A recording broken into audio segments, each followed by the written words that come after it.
This is an inflatable Halloween decoration. I was sent this to review for free. If you wanted to purchase it, it would cost you about $59. So the box here was popping off a little bit, so it's, fits in the box, but it's kind of big for it. It does come with a little storage bag, and so that's nice because maybe once you inflate it, it'll be difficult to get back in the box. And inside of the bag, we have a small instruction sheet, a bag of twine, synthetic twine, and a whole plastic stakes, and the actual inflatable itself, which has a little plug-in power supply, attaches to the fan, and there's also this little disco ball light thing. So let's put it outside and turn it on and see what it looks like. This is the PIR motion sensor that you can have on or off for screams or push again for music. There's also a time mode button over here. So from a material standpoint, it feels like just about all of the other inflatable ornaments I've used. It's not super thick and heavy duty, but it's really no thinner than other ornaments that inflatable ornaments I've used. So getting it back into its storage bag isn't too difficult. It fits in there pretty well. So the bag is not at all customized for this particular one. It just says inflatable decoration. I just wrote, 12-foot ghost and headstone on the bottom so I know which is which. All right, I plugged that guy in maybe 20 seconds ago and it's starting to inflate.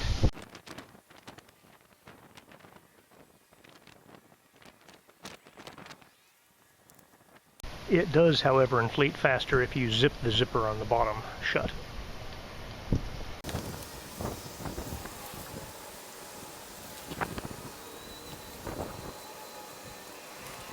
All right, that guy's 12 feet tall. You're definitely going to have to stake this guy out very well.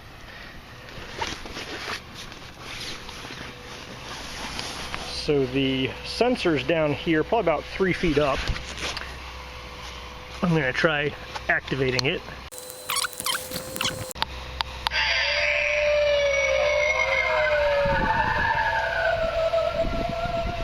Okay. Appropriately scary sounding, not terribly loud. Now, I do not understand the disco ball on the back. It's projecting out the back, and it seems to me like this should be facing inside to project inside the ghost, so the ghost would have red flashy lights all over it, but maybe it's designed to stick out the back and project on whatever you have behind the ghost. But maybe it's just been inserted improperly at the factory, I'm not sure. Might read the manual with that.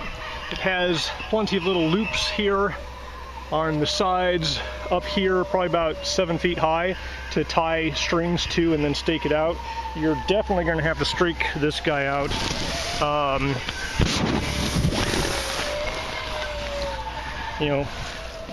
The wind definitely is grabbing this guy.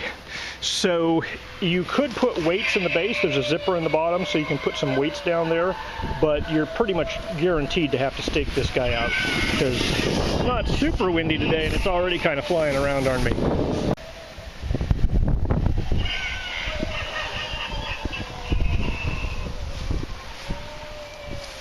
Does have appropriately spooky red light up eyeballs. You need to deflate it quickly. There's a zipper on the bottom that lets you get all the air out pretty quick. You do have to zip that up before you inflate it. There is a little disco ball here in the bottom that will project light up into it. So I'm going to have to set this guy up at night and take a look at it at night. Alright, that guy is pretty easy to set up, and it stands up nicely above this 6-foot fence. So I still think this little red flashy spotlight is maybe put in backwards. Maybe it's supposed to be projecting inside the body of the ghost, because right now it's just shining red. There's one down in the bottom, and it seems to be putting red flickers inside the ghost, which seems more appropriate. Alright, so if you approach this guy,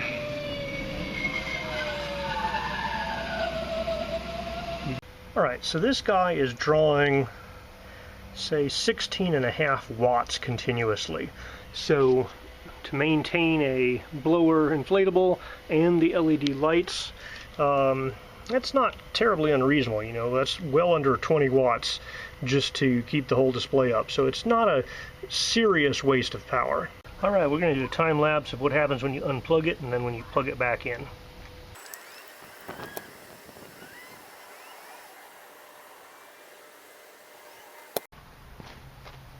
Alright, so when you unplug it, that happens. We're going to plug it back in and see how long it takes to inflate.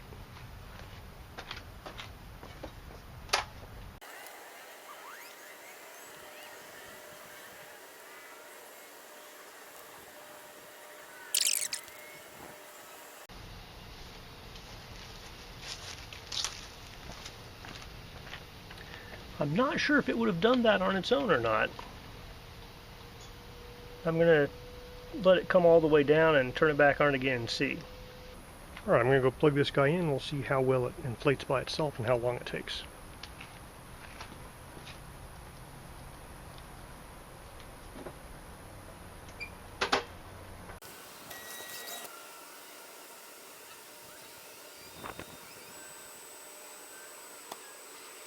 Alright, less than 2 minutes. It self-inflated, righted itself just fine this time.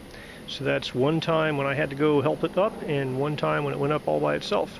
Of course, if you leave it running 24/7, that hopefully won't be an issue.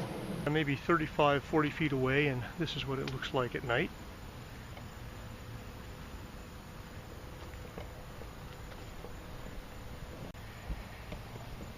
I am more and more convinced that this flashing red spotlight on the back is supposed to be facing into the ghost and not back this way. So when you get close to it,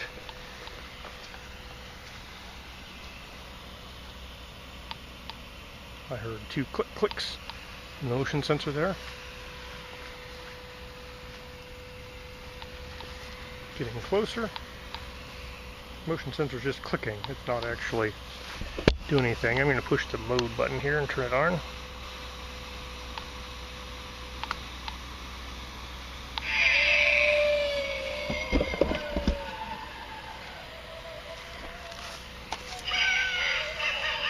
Alright, we've got a light there in the tombstone, light in the bottom, looks like a light in the pumpkin, the eyes flash, we have a light in the hand, and there's a light in the back of the body up high.